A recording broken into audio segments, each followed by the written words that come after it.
Istanbul, the world's largest bloc of Muslim countries, declared East Jerusalem the capital of a future Palestinian state at a meeting convened by Turkish President Recep Tayyip Erdogan, solidifying opposition to President Donald Trump's recognition of the city as Israel's capital. The 57-member Organization of Islamic Cooperation said in a joint statement on Wednesday that it considered Trump's declaration null and void legally and an attack on the rights of the Palestinian people. The declaration was spearheaded by Erdogan, who hosted the summit of Muslim countries in Istanbul, said the U.S. move meant Washington had forfeited its role as broker in efforts to end Israeli-Palestinian conflict. From now on, it is out of the question for a biased United States to be a mediator between Israel and Palestine. That period is over, Erdogan said at the end of the meeting. We need to discuss who will be a mediator from now on. This needs to be tackled in the UN too, Erdogan said. Erdogan has taken the lead in blasting Trump's decision to overturn decades of U.S. policy on the status of the divided city.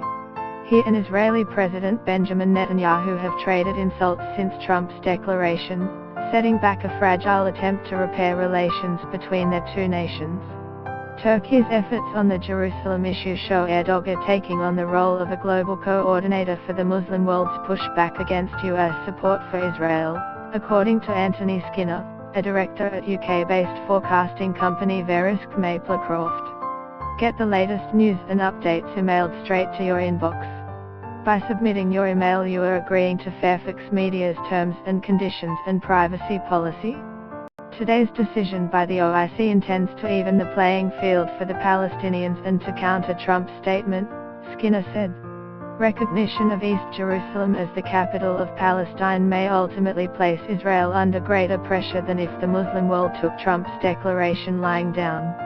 The statement described the decision as a deliberate undermining of all peace efforts, an impetus for extremism and terrorism, and a threat to international peace and security. Leaders including Palestinian President Mahmoud Abbas, Iranian President Hassan Rouhani and Jordanian King Abdullah, a close U.S. ally, all criticized Washington's move. Jerusalem is and always will be the capital of Palestine, Abbas said, adding Trump's decision was the greatest crime and a violation of international law. Asked about the criticism at a U.S. State Department briefing in Washington, spokeswoman Heather Nauert said that despite the inflammatory rhetoric from the region, Trump is committed to this peace process. But when asked whether East Jerusalem could similarly be recognized as the capital of a future Palestinian state, Nauert said that determination should be left to final status negotiations between Israelis and Palestinians. We're taking a position on how we view Jerusalem, she said. I think it's up to the Israelis and Palestinians to decide how they want to view the borders.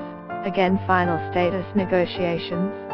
Jerusalem, revered by Jews, Christians and Muslims alike, is home to Islam's third holiest site and has been at the heart of the Israeli-Palestinian conflict for decades.